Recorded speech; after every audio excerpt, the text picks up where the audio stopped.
ఇంతమంది హీరోయిన్లు ఉన్నారు, ఎవరికి రాని పోగు, ఎవరికి రాని ఉసుకునికి వచ్చింది అమ్మ డిస్కో అనుకుంటే. నీలాగా సిగ్గుండాలి నువ్వు హీరోయిన్ వా?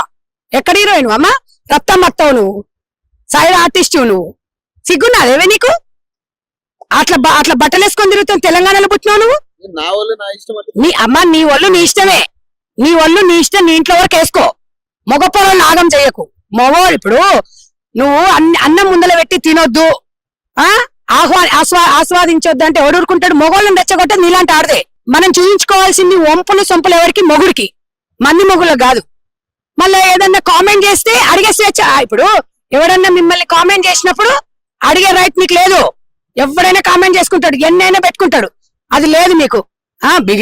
బికినీలట ఏంటివేంటో వేసుకొని ఒక పెళ్ళైన దానివి, 2 పిల్లలు ఉన్నారు, స్వేచ్ఛగా ఉండమ్మా. నీ నోరు బతుకొద్దు అంటుండు. నీ కొడుకు ముందు నువ్వు చెడ్డీలు వేసుకొని సగం సగం బట్టలు వేసుకుంటే ప్రాణం చచ్చిపోతుంది మాలాంటి వాళ్ళకి. నీ పోస్టర్లు చూస్తుంటది. ఇంట్లో నీ కొడుకు రేపు ఏముంటది? సంస్కారం నేర్పియవను? సుమ గారు ఉన్నారు, ఝాన్సీ గారు ఉన్నారు, పాపం సాయి పల్లవి, ఇట్లాంటి వాళ్ళు చాలా మంది ఉన్నారు. ఎంత నిండుగా కనిపిస్తారు అంటే ఒళ్ళు చూపిస్తేనే హీరోయినా? అంటే ఒళ్ళు చూపించ. మన బాపు గీసిన బొమ్మల నవలలో చూడండి, బాపు గారు రచించిన దాంట్లో ఆడపిల్లకు ఒక లంగా ఓని, చీరలో కూడా అందం ఉంటది. వెనకటికి అంటే మొత్తం ఒళ్ళు చూపిస్తేనే సినిమాలు ఆడినాయా? మంచి మంచి సినిమాలు, మూగ మనసులు, గోరెంటాకు, ఎంత సాంప్రదాయంగా ఉన్నారు. ఏం ఏం ఏం స్వేచ్ఛ ఏంది? బట్టలు ఇప్పుకోవడం స్వేచ్ఛనా? మీకు ఇష్టమైనట్టు బతకండి, దాంట్లో ఎవరు వద్దన్నారు.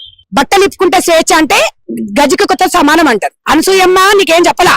ఓ తగుదమ్మా అంటే రుకొచ్చినావమ్మా తెర మీదకి. నేను ఒక్కడే చెప్తున్నా తమ్మి, మొగడికి చూపించాల్సినవి మంది మొగోళ్ళకి చూపిస్తే గట్లనే మాట్లాడతాడు ఎవడైనా.